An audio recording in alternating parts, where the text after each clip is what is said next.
S, ಇನ್ನು ತೆಲಂಗಾಣದಲ್ಲಿ ಬೀದರ್ ಮೂಲದ 6 ಜನ ಕೂಲಿ ಕಾರ್ಮಿಕರು ಸಾವನ್ನಪ್ಪಿರುವಂತಹ ಪ್ರಕರಣಕ್ಕೆ ಸಂಬಂಧಿಸಿದಂತೆ ಬ್ರೇಮ್ಸ್ ಆಸ್ಪತ್ರೆಯಲ್ಲಿ ಚಿಕಿತ್ಸೆ ಪಡೆಯುತ್ತಿರುವಂತಹ ಗಾಯಾಳುಗಳ ಆರೋಗ್ಯವನ್ನು ವಿಚಾರಿಸಿದ್ದಾರೆ ಉಸ್ತುವಾರಿ ಸಚಿವ ಈಶ್ವರ್ ಖಂಡ್ರೆ. ಗಾಯಾಳುಗಳ ಆರೋಗ್ಯವನ್ನು ವಿಚಾರಿಸಿ ಧೈರ್ಯ ಹೇಳಿದ್ದಾರೆ ಉಸ್ತುವಾರಿ ಸಚಿವರಾಗಿರುವ ಈಶ್ವರ್ ಖಂಡ್ರೆ ಅವರು. ಬ್ರೇಮ್ಸ್ ಆಸ್ಪತ್ರೆಯಲ್ಲಿ ಚಿಕಿತ್ಸೆ ಪಡೆಯುತ್ತಿರುವ 6 ಜನ ಗಾಯಾಳುಗಳ ಆರೋಗ್ಯವನ್ನು ವಿಚಾರಿಸಿದ್ದಾರೆ. ಬ್ರೇಮ್ಸ್ನ ಶಸ್ತ್ರಚಿಕಿತ್ಸಾ ತೀವ್ರ ನಿಗಾ ಘಟಕದಲ್ಲಿ 3 ಹಾಗೂ ಬೇರೆ ವಾರ್ಡ್ಗಳಲ್ಲಿ 3 ಚಿಕಿತ್ಸೆಯನ್ನು ನೀಡಲಾಗ್ತಾ ಇದೆ. ಇನ್ನೋರ್ವ ಗಾಯಾಳುಗೆ ಹೈದರಾಬಾದ್ನ ಖಾಸಗಿ ಆಸ್ಪತ್ರೆಯಲ್ಲಿ ಚಿಕಿತ್ಸೆ ಮುಂದುವರೆದಿದೆ. ಗಾಯಾಳುಗಳ ಆರೋಗ್ಯ ವಿಚಾರಣೆ ಬಳಿಕ ಸಚಿವ ಈಶ್ವರ್ ಖಂಡ್ರೆ ಮಾಧ್ಯಮಗಳಿಗೆ ಮಾಹಿತಿಯನ್ನು ನೀಡಿದ್ದಾರೆ. ರಾಜಗಿರ ಗ್ರಾಮದ 6 ಜನ ಸಾವನ್ನಪ್ಪಿರೋದು ಅತ್ಯಂತ ದುಃಖಕರದ ಸಂಗತಿ. ಈ ಘಟನೆ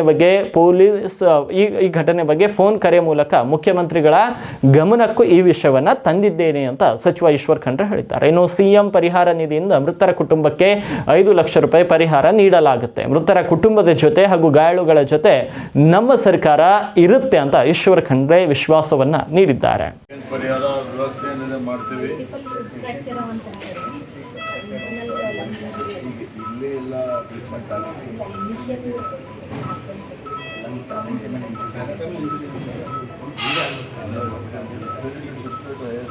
ಹತ್ತಂಗಿಲ್ಲ ಸರ್. ಲಂಗ್ಸಲ್ಲಿ ಒಂದು ಸ್ವಲ್ಪ ಇದು ಆಗಿತ್ತು ಸರ್. ಹೇಗಾಯ್ತು ಆಕ್ಸಿಡೆಂಟ್?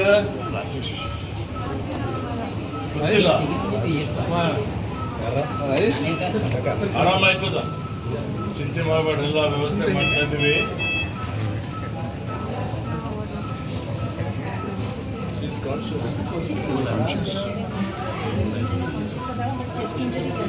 ಯಾರು ಸರಿ ಯಾರಿದ್ದೀರಿ? ನೆಂಟರು ನಿಮ್ಗೆ ಏನಾಗಬೇಕಲ್ಲ?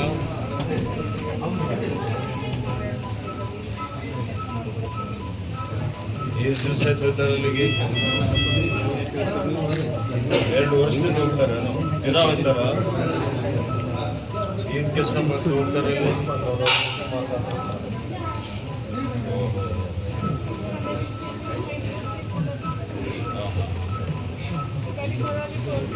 ಐತಮ್ಮ, ಎಲ್ಲ ಫ್ರೀ ಟ್ರೀಟ್ಮೆಂಟ್ ಕೊಟ್ಟು ಅದಕ್ಕೆ ಪರಿಹಾರ ವ್ಯವಸ್ಥೆಯನ್ನು ಮಾಡ್ತೇವೆ.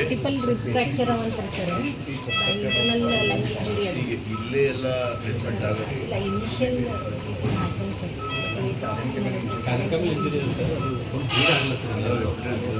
Shifted to higher center and I will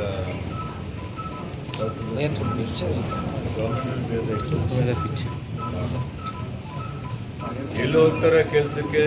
1 ವರ್ಷದಿಂದ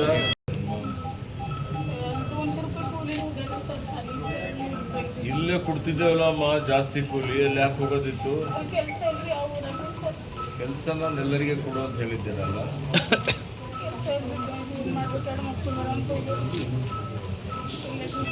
ಅಥವಾ ಬೇಗ ಗುಣಮುಖ ಆಗಲಿ.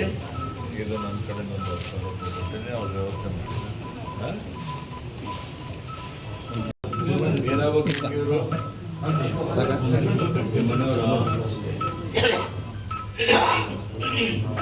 ಹೆಂಗಾಯ್ತಮ್ಮ ಆಕ್ಸಿಡೆಂಟ್?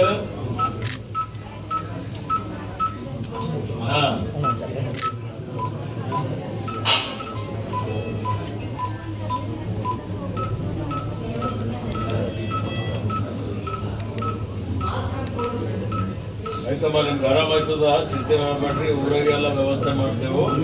ಅಲ್ಲಿ ಇಲ್ಲಿ ಹೋಗೋ ಅವಶ್ಯಕತೆ ಇಲ್ಲ. ಆಯ್ತಾ?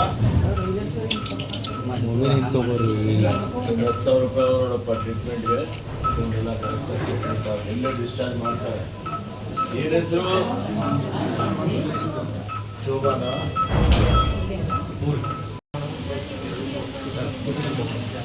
ಮತ್ತೆ ಗೊತ್ತಾಗಿಲ್ಲ. ಹೋಗಿರಿ ಇಲ್ಲಿಗೆ ತೆಲಂಗಾಣಕ್ಕೆ? ದಿನ ಹೋಗ್ತೀರಿ? ಎಷ್ಟು ವರ್ಷ ಆಯ್ತು? 3-4 ವರ್ಷ ಆಯ್ತು ಹೋಗ್ಲಿಕ್ಕೆ. ಅಲ್ಲೇ ಸ್ಥಳೀಯವಾಗಿ ಕೆಲಸ ಸಿಗ್ತಿತ್ತಲ್ಲಮ್ಮ, ಅಲ್ಲಿಗೆ ಹೋಗೋದೇನೋ ಅವಶ್ಯಕತೆ ಇತ್ತು. ಎಷ್ಟು ಕೊಡ್ತಿದ್ದೀರಿ ಕೂಲಿಯಲ್ಲಿ? 400 ರೂಪಾಯಿ. ಆಯ್ತಮ್ಮ, ಬೇಗ ಗುಣಮುಖರಾಗಲಿ. ಎಲ್ಲ ರೀತಿ ಟ್ರೀಟ್ಮೆಂಟ್ ಕೊಟ್ಟು ಯಾರ ನಿಮ್ಮ ಜೊತೆಯಲ್ಲಿ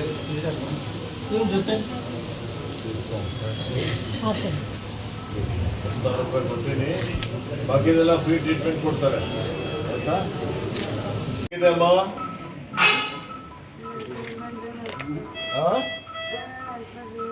ನೋವಿದೆಯಾ? She is having clavicle fracture sir. ಹೌದಲ್ಲ?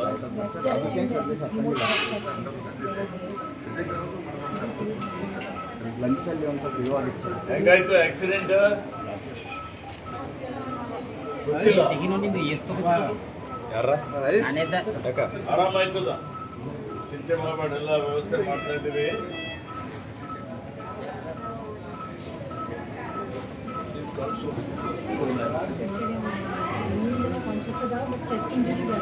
ಯಾರಮ್ಮ ಸರಿ ಯಾರಿದ್ದೀರಿ? ನೆಂಟರು?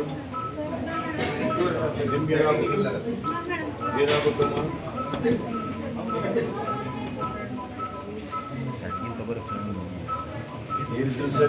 ನಿಮ್ಗೆ ಹೆಂಗೆ ಬೇಕಂತ ತಗೋರಿ, ಇನ್ನೊಬ್ರಿಗೆ ಯಾಕೆ ಹೇಳ್ತಾರೆ ನೀವು?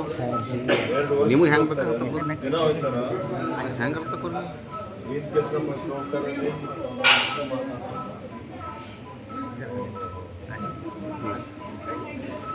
ಏನಾಗಬೇಕು ನಿಮ್ಗೆ ಇವರು?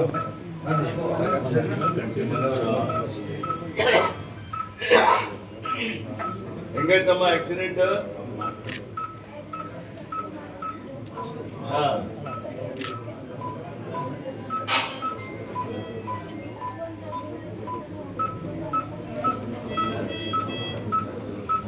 ಸುಮಾರು 6 ಜನ ಮಹಿಳೆಯರು ತೆಲಂಗಾಣ ಬಾರ್ಡ್ರಲ್ಲಿ ಮೃತಪಟ್ಟಿದ್ದು, ಆ ಸುದ್ದಿ ಕೇಳಿ ದಿಗ್ಭ್ರಮೆ ಆಗಿದೆ, ಭಾಳ ನೋವಾಗಿದೆ. ಇಂಥ ದುರ್ಘಟನೆಗಳು ಆಗಲೇಬಾರದು. ಇವತ್ತು ಸರ್ಕಾರ ಅವರ ಪರಿವಾರ ಜೊತೆಯಲ್ಲಿ ನಾವೆಲ್ಲ ಇದ್ದೇವೆ. ಮತ್ತು ನಿನ್ನೆ ನನಗೆ ಸುದ್ದಿ ಬಂದ ತಕ್ಷಣ ನಾನು ಜಿಲ್ಲಾಧಿಕಾರಿಗೆ, ಪೊಲೀಸ್ ವರಿಷ್ಠಾಧಿಕಾರಿಯವರಿಗೆ ಸೂಚನೆ ಕೊಟ್ಟು ಜೈರಾಬಾದ್ಗೆ ಹೋಗಿ ಜೈರಾಬಾದ್ ಆಡಳಿತದ ಜೊತೆಯಲ್ಲಿ ನಾನು ಖುದ್ದಾಗಿ ಚರ್ಚೆ ಮಾಡಿ ಯಾರ್ಯಾರು ಗಾಯಾಳುಗಳಿದ್ದಾರೆ ಅವರಿಗೆ ಚಿಕಿತ್ಸೆ ಕೊಡಬೇಕು ಅಂತೇಳಿ ವಿನಂತಿ ಮಾಡಿದ್ದೆ. ಮತ್ತು ಕೆಲವೊಂದು ಗಾಯಾಳುಗಳಿಗೆ ಬ್ರಿಮ್ಸ್ಗೆ ನಾವು ಶಿಫ್ಟ್ ಮಾಡಿದ್ದೇವೆ. ಒಬ್ಬ ಗಾಯಾಳು ಹೈದರಾಬಾದ್ಗೆ ರೆಫರ್ ಮಾಡಿದ್ದಾರೆ. ಅವರ ಒಂದು ಆರೋಗ್ಯ ಗಂಭೀರ ಇದೆ ಅಂತೇಳಿ ಹೇಳಿ, ಹೀಗಾಗಿ ನಾನು ನನ್ನ ವತಿಯಿಂದ ಈ ಪರಿವಾರದವರಿಗೆ ಅವರ ಆತ್ಮಕ್ಕೆ ಶಾಂತಿ ಕೊಡಲಿ ಮತ್ತು ಅವರ ಅಗಲುವಿಕೆ ತಡೆದುಕೊಳ್ಳಲಿಕ್ಕೆ ಶಕ್ತಿ ಕೊಡಲಿ ಅಂತೇಳಿ ಪ್ರಾರ್ಥನೆ ಮಾಡ್ತಾ ಬ್ರಿಮ್ಸ್ಗೆ ಬಂದಿದ್ದೇನೆ. ಬ್ರಿಮ್ಸ್ ಡೈರೆಕ್ಟರ್ ಮತ್ತು ಎಲ್ಲ ವೈದ್ಯರಿದ್ದಾರೆ, ಒಳ್ಳೆ ರೀತಿಯಿಂದ ಅವರಿಗೆ ಚಿಕಿತ್ಸೆ ಕೊಡ್ತಾ ಇದ್ದಾರೆ. ಬೇಗ ಅವರು ಗುಣಮುಖರಾಗಲಿ ಅಂತೇಳಿ ಹೇಳಿ ನಾನು ಹಾರೈಸ್ತೇನೆ.